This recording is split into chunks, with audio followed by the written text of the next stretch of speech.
Avant d'étudier Siman Taf Kuf Samech, il faut savoir l'Ikhora qu'il y a deux choses qu'il faut connaître. Premièrement, les gens connaissent les dinim de Tisha B'Av des 3 semaines. Il faut savoir que le din de Taf Kuf Samech et Taf Kuf Samech Aleph dans Shulchan Aruch, c'est les halachot qui sont valables toute l'année. C'est ça le grand Hiddush. Deuxième chose qu'il faut savoir, c'est que la Gemara dans Baba Batra, Perek Heskat Abatim, Dvarim Niflaim, extraordinaire, elle dit la chose suivante. Elle dit que Béhémet, juste, Rabot, j'ai écouté les vidéos, c'est une catastrophe au niveau des portables. Donc je voulais juste. La Gemara, elle dit Tanu Rabbana. Les Hachamim, ils ont enseigné que chez Harav Bayt Bashnia, quand le temple a été détruit une deuxième fois, Rabu Prushim Be Israël, on est à la page 60b dans le traité de Baba Batra.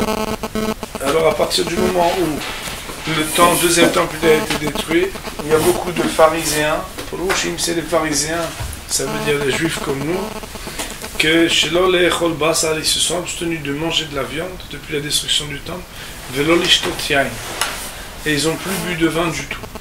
Nitpal Lahem Rabbi Yoshua est venu les voir, et leur a dit Amar Lahem Bana Mipnema Yatem Mochlim Basar Ve'enatem Shotim Yain. Quelle est la raison pour laquelle vous ne mangez plus de viande et vous ne buvez plus de vin? Amroulo, ils lui ont répondu Nochal Basar Shemimen ou Makrivim Al Gabim Misbeach Ve'achshav Batem. Comment pourrait-on manger de la viande que d'habitude on approche sur l'autel saint et que maintenant il n'y a plus, parce qu'il n'y a plus de.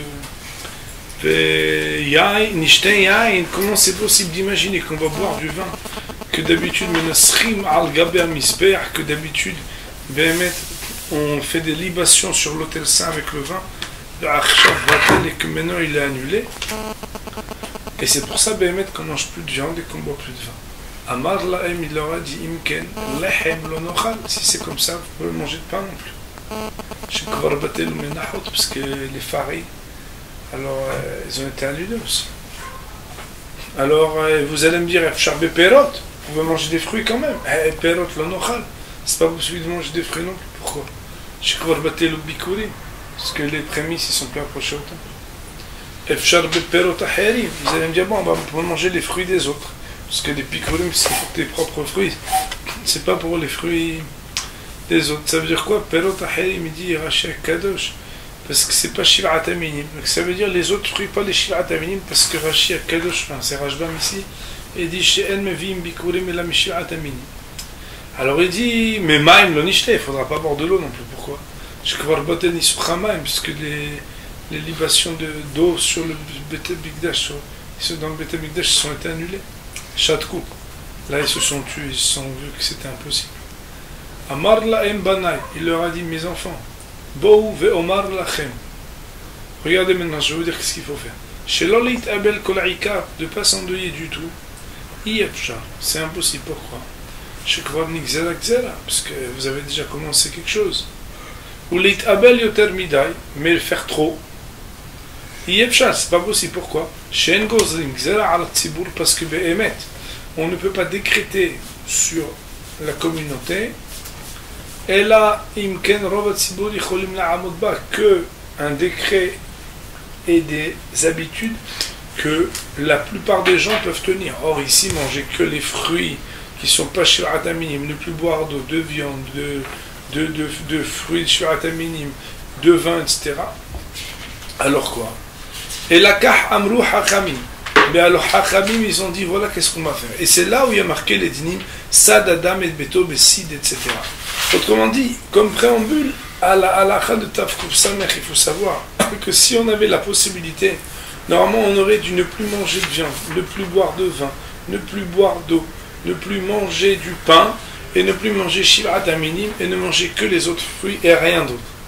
Mais étant donné que c'est une gzera que Yefshar lerov tzibur la'amod ba, on ne peut pas, à notre niveau, la plupart des gens tenir, à cause de ça, on nous fait une réduction. Il faut entendre de là que Behemet, cette réduction-là, elle est une très belle réduction, mais que l'Ichora, a priori, elle n'est pas à réduire encore plus. Il faut savoir que aussi, il est marqué Kol Amit Abel al Yerushalayim, Zoche Veroe Besimhata ou Benehamata, tout celui qui s'endeuille sur Yerushalayim, il voit sa réjouissance. Autrement dit, il ne faut pas être mézal, il ne faut pas dénigrer, déconsidérer les règles que l'on va apprendre dans Siman Tav Kuf Samech et Tav Kuf Samech Aleph, parce qu'elles sont la garantie ultime de pouvoir mériter de voir la reconstruction de Tzion, Yerushalayim, Bimehera, B'Yamenu, Amen. Je vous rappelle, Stam, c'est très important, que dans les langues étrangères, on n'appelle pas Jérusalem, mais que ce soit en anglais, en espagnol, en français, on dit Jérusalem. Pourquoi les Maaseh? Il faut savoir que Haïm en hébreu c'est un suffixe de la dualité. Yadaim c'est deux, Raglaim c'est deux, Shvuaim c'est deux, Afapaim c'est deux. Yerushalayim c'est deux aussi. Depuis que le temple a été détruit dans le Navi et dans le Ktuvim, le mot Yerushalayim, il n'est pas écrit Yerushalayim. Il est écrit Yerushalem, mais on le lit Yerushalayim. Ça veut dire qu'il est créé Ktiv. On ne le lit pas comme il est écrit. Les Maaseh Hachamim nous disent il y a un Yerushalayim en bas, il y a un Yerushalayim en haut. Ils ont voulu détruire Yerushalayim d'en bas, mais les Maaseh, nous on sait que de la même manière qu'en haut ils n'ont rien pu atteindre, alors très bientôt on aura Yerushalayim d'en bas et d'en haut. La raison pour laquelle à notre niveau on appelle ça Yerushalayim, c'est qu'on a l'espoir et l'attente hâtive que soit reconstruit le Yerushalayim d'en bas. La raison pour laquelle eux l'appellent Jérusalem, c'est que ils veulent penser qu'il existe une seule Jérusalem qui est encore intacte et que la nôtre, elle n'est pas à reconstruire Halila. C'est juste une remarque linguistique qui n'est pas anodine dans la Hashkafa de ce que les nations veulent prendre place à Yerushalayim. Après cette petite introduction, nous allons commencer maintenant les mots du Shulchan Aruch sur le Siman Tav Kuf Samech. Il y a marqué le Shulchan Aruch Tav Kuf Samech, la Asol Zecher al-Hurban, de réaliser quelque chose en souvenir de la destruction du temple. Ou Bohei Serifim, il y aura 5 alinéas. Premier Serif, מי שחרב בית המקדש תקנו חכמים שהיו באותו הדור שאין בו נמנע עולם בניין מסוים ומחויב כבניין מלכים אלא תח ביתו ביתית וסד וסיד ומשייר מקום על אמה כנגד פתח בלא סיד והלוקח חצר מסוידת ומחוירת פירוש מצוירת הרי זו בחזקתה ואין מחייבים אותו לקלוף בקטל. Nous dit Shulchan Aruch, depuis que le temple a été détruit. Tikno Hacham, Hachamim ont institué. Shayub Otoadar, Otoador. Les Hachamim, cette même génération. Shen Boni, Melay Aolam, qu'à jamais on ne pourra construire Binyan, un édifice, Mesuyad Mkhuyar, avec de la chaux ou des dessins, que Binyan Melachim, digne d'un royaume. Et là, mais tahbeto betit, l'homme donc devra plâtrer sa maison de plâtre, ça veut dire pas directement de chaux, vesad bessid et par-dessus enduire de chaux. On met shayer mekom ama al ama, donc dans la manière avec laquelle il enduit de chaux après avoir construit de plâtre, donc ce qui est la caractéristique d'un mur qui n'est pas aussi royal que le roi. Et en plus de cette première manière de faire, il faudra être Meshayer, laisser Mekom Ama al Ama,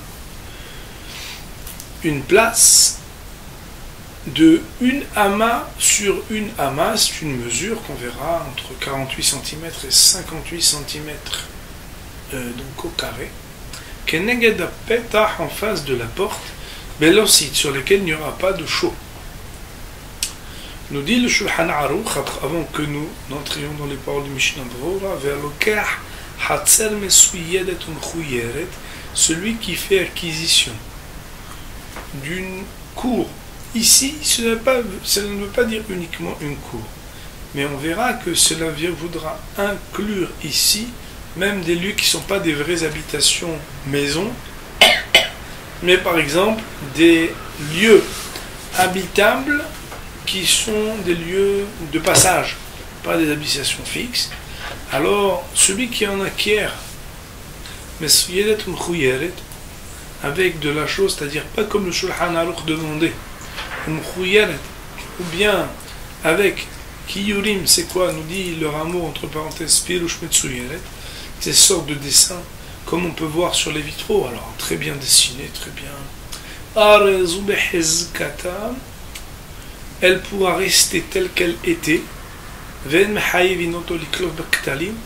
et on ne l'obligera pas à littéralement éplucher une partie des murs, c'est-à-dire à défaire pour laisser ama al-ama. Nous allons voir bien sûr que cette loi-là a des cas de figure très particuliers pour permettre donc cette application, c'est-à-dire de ne pas avoir besoin de redéfaire les murs. Voyons dans Mishnah Brura à présent, déjà donc sur ce Seif Aleph. Nous dit Mishnah Brura, Seif Aleph. Vous voyez qu'avant même de dire Seif Katan Aleph, il met une petite intro. Tiknu. Tiknu, Shekol Davar Simha, que toute chose qui est une chose de joie, Tzarech la Asot Badavar Zecher le Hurban Bayt, qu'il faudra faire, toute chose qui amène l'allégresse, il faudra faire pour cette chose-là un souvenir de Hurban, de la destruction du temple. Kemo Shekatu, comme d'ailleurs on l'apprend dans le verset, Imloa A'alet Yerushalayim al Rosh Simhati. Si je ne faisais surgir le souvenir de Yerushalayim à la pointe, au sommet de ma joie. Et donc il y a un aïnian, il y a une idée de parler de quelque chose qui empêche la perfection de la joie. Bon, quand on fera la Sira al-Moussa, je vous expliquerai, mais le mot Avel, c'est la racine du mot Aval, qui dit mais, on est heureux, mais le mais c'est toujours le bémol sur quelque chose, c'est ça la Avelout. Être capable de dire, il y a ça, mais, je crois que ce téléphone n'est pas éteint et ça fait des problèmes. Il y a marqué dans Mishnah Bora, Mesuyad Mkouyar. En mine tzio, c'est des sortes de dessins. Vev Charlomar, et il est possible de dire, chez Derech Ha'olam, que l'habitude des gens du monde, chez Tahim Betid Vahakar Sadim Besid, que normalement on enduit de plâtre et après on met dessus une sorte de vernissage, de peinture ou de cide. Femlachim aussi Makol Besid, alors que les rois ils font tout avec ce qu'on appelle la chaux. Bon, moi je ne suis pas un spécialiste, mais j'imagine que c'est comme ça que ça doit être. Ou le fils, c'est la raison pour laquelle. Afilo Besid Levado Assur.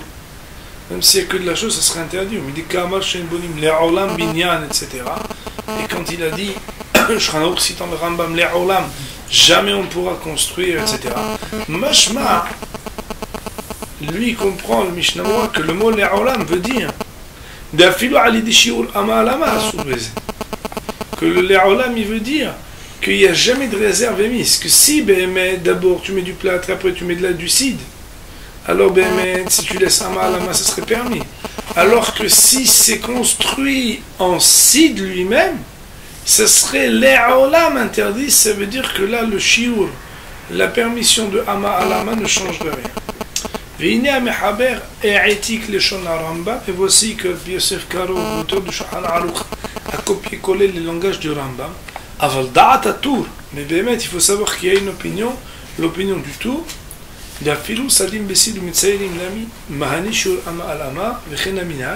que même si on construit les murs avec une base de chaux et que l'on veut, on va dire, créer des formes, alors aussi si on laisse ama à la main ça serait permis, et c'est ça l'habitude. Autrement dit, si on voit les mots du Shulchan Aruch qui dit Le'olam, et on va répondre à la question de notre ami, Le'olam veut dire il n'y a jamais d'échappatoire même si tu laisses une ama à l'ama. Ça voudrait dire qu'à partir du moment où tu ne plâtres pas d'abord pour faire que ça ne soit pas comme un royaume, alors le ma'aseh, même si tu laisses ama à l'ama, tu n'as pas le droit de construire. Tu peux pas, tu es obligé de ne pas construire ainsi. C'est pour ça qu'on dit Le'olam. Seulement c'est mahloket entre d'un côté le Rambam, ramené dans Rabbi Yosef Karo, Shulchan Aruch, et l'opinion du tour. Et bien, que le Mishnah Brura nous dit que l'habitude est d'être mekel, d'être permissif, pour s'appuyer sur l'opinion du tour, et pour permettre donc qu'on puisse, à partir du moment où on laisse ama al-ama, même faire des murs en si. Behemet, ici il est ramené dans le Hotzot du Ishmatzliah, il est marqué Aval le Da'at Maran, Besid Levad ou Betsiur Asur Afilu Bishiur. Les Maaseh, donc d'après le Shulchan Aruch, puisqu'il a tranché comme le Rambam, ça sera toujours interdit. Un homme il devra enduire de plâtre d'abord sa maison, après quoi il mettra dessus de l'air chaud et il laissera une ama à l'ama. Aïnou, cela veut dire chez Oto ama y belosid, que cette ama, c'est-à-dire ce carré, soit sans chaud, rak, betit levad, mais uniquement avec du plâtre. Mais si jamais il mélangeait alors pour cette partie-là du sable avec de la chaux, ça serait permis à l'idée shiur ama al ama si on laissait ama al ama. Il y a qui disent que quand il y a du sable, on pourrait même être permissif. Ça veut dire quoi? Parce qu'ils pensent qu'à partir du moment où il y a du sable qui est mélangé, il n'a plus le label et l'appellation qui s'appelle sid. Veine. Alors là, le Mishnah rentre dans un sujet très délicat. Et voilà. Bismanen ou l'on agou les shayer. De notre temps, les gens n'ont pas l'habitude, ont pris l'habitude de ne pas laisser à mal. Alors il va essayer d'être Melamed d'essayer de savoir comment faire. Peut-être c'est parce qu'il s'appuie sur ce qui permet, c'est-à-dire qu'à partir du moment où il y a du sable dedans, alors quoi qu'il en soit, ça reste très étonnant. Car voilà que on construit les maisons avec du sid uniquement. Et donc, on voudrait s'appuyer sur la Mekilim qui parle de sable, mais on le fait la plupart du temps sans qu'il y ait de sable tout mélangé. Alors il dit le Rav, bon, alors comment on va te mettre la Metzrout? Vefchar, mais c'est possible. Peut-être que c'est uniquement, exclusivement avec le type de chaux qui s'appelle Goupache, qui est très blanc, que ce serait interdit. Ce qui n'est pas le cas Sid Shelan ou la chaux à nous, donc notre chaux. Mais tout ça, ça reste très juste pour expliquer cette habitude. Et il faudra encore approfondir pour savoir quelle est la raison pour laquelle ils se permettent cela. Il faut savoir que la halakha ou le ma'aseh, que ce soit le kafahaim pour les Sfaradim, mais aussi le Mishneh Berurah, puisque lui-même il reste Betzadech Ayoun, la halakha le ma'aseh, il faut être mahmir de laisser ama al ama. Nous dit le Rav,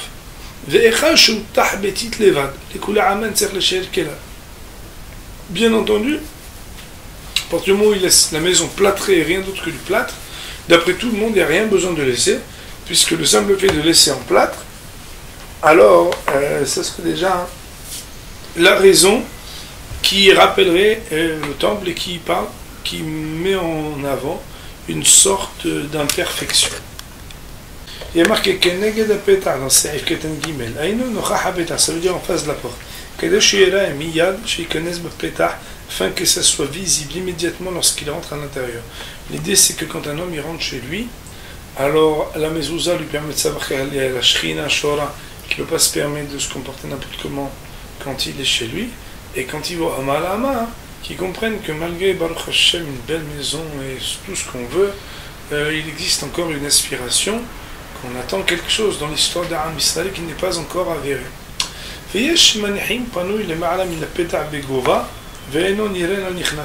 en a qui laissent sur le plafond qui est juste à l'entrée, donc tu rentres et si tu lèves la tête tu le vois. Alors le Rav nous dit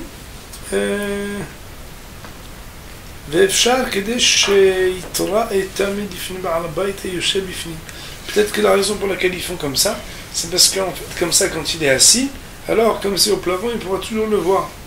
Sha'al Aro ou Yoshev et Tzelaki, parce que il est en face d'un mur. Si par exemple Baal Bayt s'assoit sur le mur qui est juste en face de la porte et qu'il aurait eu derrière la hama à la main, alors c'est pourquoi il y en a qui le mettent au plafond, comme ça il le voit. Comme on a dit, cette partie que l'on laisse, il faut que ce soit sans qu'il y ait de la chose dessus.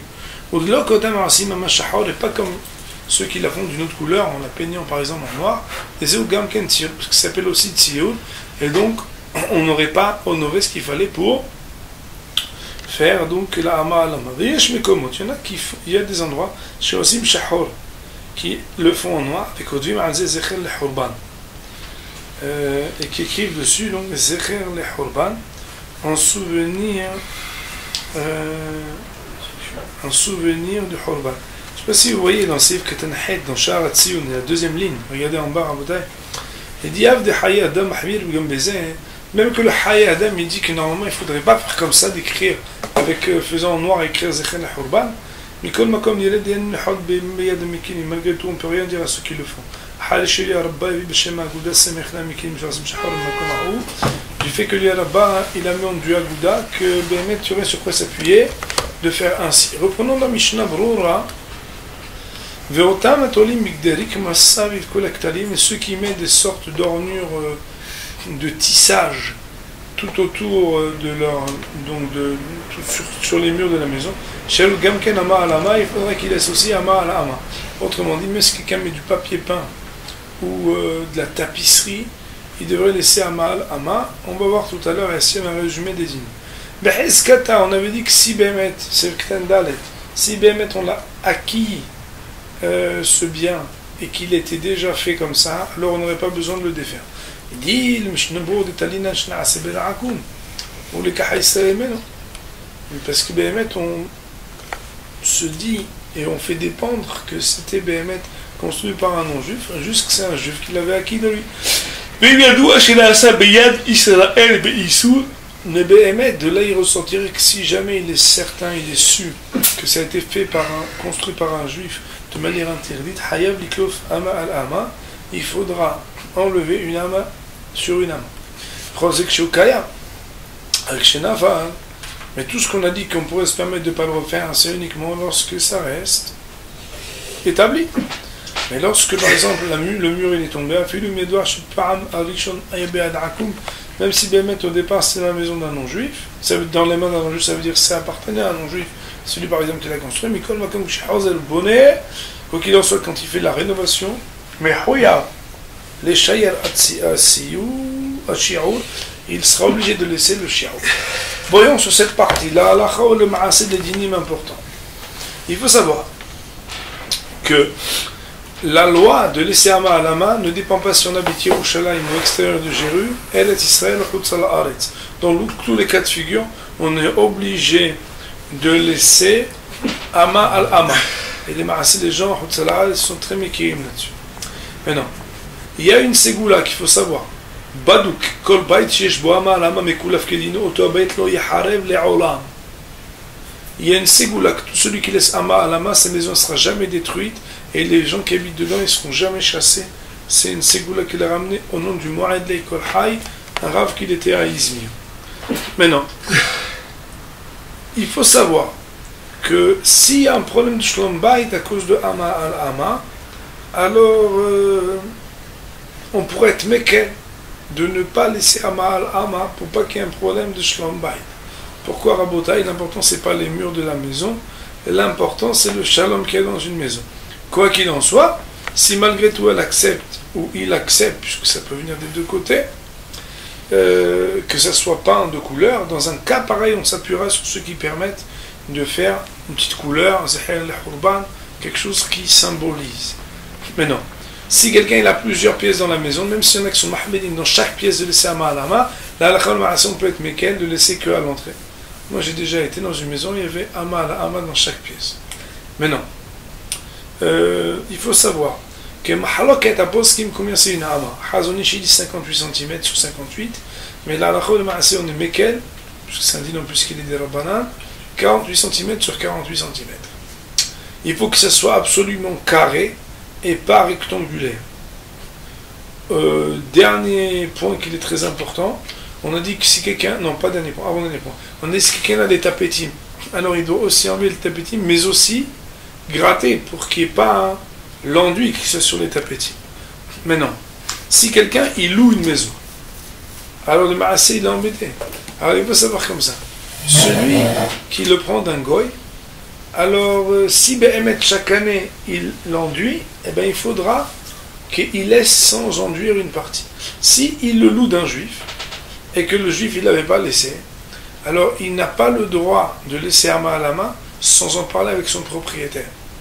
Mais donc quoi? Il est obligé donc de demander ce que Behemet donc le Maasé il n'a pas le droit de laisser Ama sans demander le reshoot du Baal Bait. Maintenant, dernier point, il y a deux exceptions à la règle, ce sont les yeshivot et donc les lieux publics comme les bateknisiot et batemidrashot. Alors eux n'ont pas besoin de laisser Ama, et même qui disent au contraire, puisque c'est des endroits